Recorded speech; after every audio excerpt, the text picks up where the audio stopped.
దోసకాయ మామిడి కూర కావాల్సిన ఐటమ్స్ ఏంటో ఇప్పుడు చూద్దాం. దోసకాయ ముక్కలు 1 కప్పు, మామిడి తురుము 1/2 కప్పు, తరిగిన టొమాటో 1, తాలింపు దినుసులు 1 టీ స్పూన్, తరిగిన పచ్చిమిరపకాయలు 3, ఎండుమిరపకాయలు 2, తరిగిన ఉల్లిపాయ 1, కరివేపాకు 2 రెమ్మలు, అల్లం వెల్లుల్లి పేస్ట్ 1 టీ స్పూన్, పచ్చి కొబ్బరి పేస్ట్ 2 టేబుల్ స్పూన్లు, ఉప్పు తగినంత, మసాలా కారం తగినంత, పసుపు చిటికెడు, కొత్తిమీర కొద్దిగా, నూనె 2 టేబుల్ స్పూన్లు.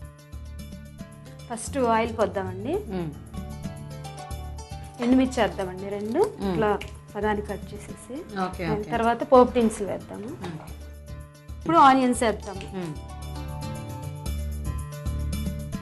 ఆనియన్స్ వేసాం కదండి. ఇప్పుడు పచ్చిమిర్చి, తర్వాత చిటికెడు పసుపు. సో ఇప్పుడు వేసుకున్నాం దోసకాయలు, సాల్ట్, మసాలా కారం. ఓకే, ఇది మనకి దగ్గరికి కూరలాగా వచ్చేస్తుంది కదా? వచ్చేస్తుందండి. ఓకే, కొన్ని వాటర్ వేద్దాం. కొంచెం మగ్గే వరకు మూత పెట్టాం.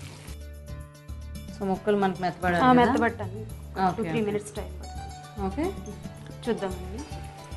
చూసారా ఇట్లా ఉడుకుతా ఉంది. అలా ఉడుకుతా కొంచెం టమాటో పీసులు వేద్దాం. సో పులుపు ఇష్టపడే వాళ్ళకి ఇది ఇలా అయితే ఒక నిమిషం పెట్టేద్దాం. టమాటో కూడా మగ్గిపోద్ది లోపు. ఓకే ఓకే, చూద్దామండి. చూసారా దగ్గరకు వచ్చేసింది. కొంచెం ఇప్పుడు అల్లం వెల్లుల్లి పేస్ట్, కొంచెం పచ్చి కొబ్బరి పేస్ట్. ఓకే ఓకే, సో దీనివల్ల మనకు కొంచెం చిక్కబడుతుంది కదా? అవును. చూసారా మామిడి తురుము వేద్దాము. కొంచెం అదంతా అప్లై అయిపోతుంది.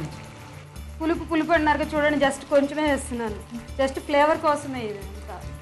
ఓకే, తర్వాత చూసారా దగ్గరకు వచ్చేసింది. అయిపోయినట్టే. కొత్తిమీర వేసుకోవడం. ఓకే,